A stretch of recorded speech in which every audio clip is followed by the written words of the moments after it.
Seller disclosure. They took this language straight out of the Johnson v. Davis, Florida Supreme Court case from 1984. Prior to that case, even residential property in the state of Florida was caveat emptor, buyer beware. A seller had no duty to describe or to disclose a defect, and to the contrary, a seller could cover up a defect, and that was permissible. And in fact, in that case, it involved, of course, it's out of the Miami-Dade area, and it involved a $25,000 earnest money deposit. The seller had covered up a leaky window. The buyer subsequently discovered the leaky window, terminated the contract, wanted their deposit back due to the seller's failure to disclose a leaky window. The seller said, no, I have no duty to disclose a leaky window. So they litigated, went to the trial court, and then appealed to the appellate court, and the appellate court said no. And this is the exact language from the case.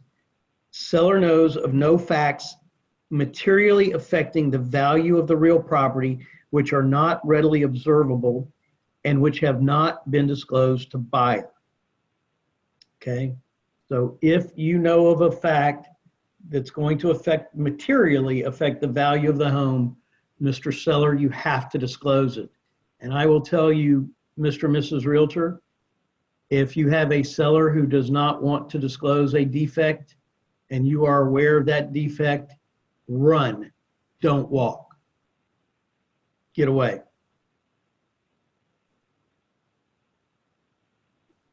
How do I feel about supplying the buyer with a separate seller disclosure? I'm all for it. I'm all for it. I don't necessarily, this doesn't say that a particular form has to be used. It just says that disclosure has to be made. And of course, disclosure should be made in writing, because we all know if it doesn't happen in writing, it really didn't happen.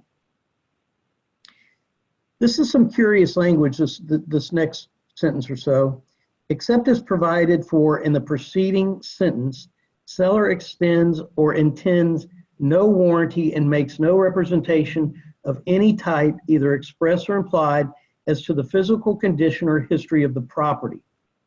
Except as otherwise disclosed in writing, seller has received no written or verbal notice from any governmental entity or agency as to a currently uncorrected building, environmental, or safety code violation. It's curious that they even put that in there to me. I guess they're trying to indemnify the seller, because if the house isn't what the buyer thought, even though proper disclosures were made, it limits the seller's liability. But you know, I think the golden rule on disclosure is if you would want it disclosed, you should disclose it. I myself, and for those of you that were in the class last time, you remember this anecdote, but I bought a house, a crack house. It was not crack cocaine. After I bought the house, a couple weeks went by and I noticed a little crack in the entry hall tile one Saturday morning as I went out to get the newspaper. I thought, well, and this is way before I went to law school. I thought, well, no problem. I'll get one of my tile guys to come fix it. When that crack fully disclosed itself, you could stand inside my house and see the dirt underneath my house. You couldn't open the front door. You couldn't close the two guest bedroom doors. It was not a happy sight. Plaster began falling off the walls in chunks. In fact, I got my plasterer to come to patch up the walls, and when he got out of his truck, Leonard Strauss Jr. said, "Jimmy, I done been here before." I said, "Junior, what did you come here for?" He said, "Well, I had to patch up the plaster, And I stuccoed those stem walls right there because they're all cracked up too. I sued the seller. Thank goodness my sister was a lawyer. No, the crack was not disclosed at all. No disclosure at all. My sister was a lawyer, thankfully, or frankly, I couldn't have afforded to sue the guy. I think we paid $90,000 for the house. It was my first house. Speaking of radon, I used to walk by that crack and get me a big old hit of radon every morning.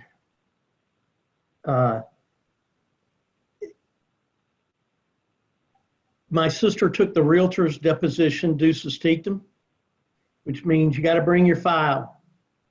She brought her file. My sister opened the file, and the first thing she sees is a letter from the seller to the realtor. It says there are certain things about the house that should be disclosed to the buyer, otherwise they may be unascertainable.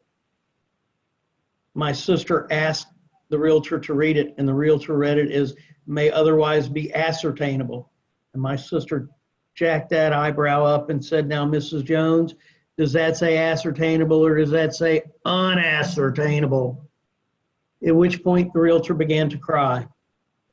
The realtor had not disclosed those facts to us. Now, he didn't say there's a crack a full inch wide in the foundation. He said that the tile in the entry hall had been replaced, the stem walls had been stuccoed, and the pool had been drained for leaks.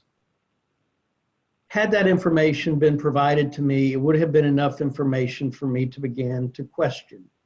By the way, my seller had been a builder and he was just graduating from law school when I purchased the home. Don't trust those people.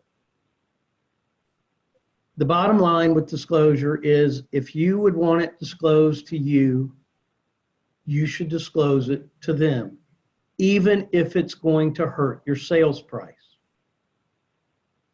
By the way, the realtor's E&O carrier paid off my mortgage. Paragraph 11, any questions about disclosure? It's so important. Paragraph 11 is a paragraph people don't pay enough attention to. Property maintenance. Except for ordinary wear and tear and casualty loss, seller shall maintain the property, including but not limited to the lawn, the shrubbery, and pool in the condition existing as of the effective date.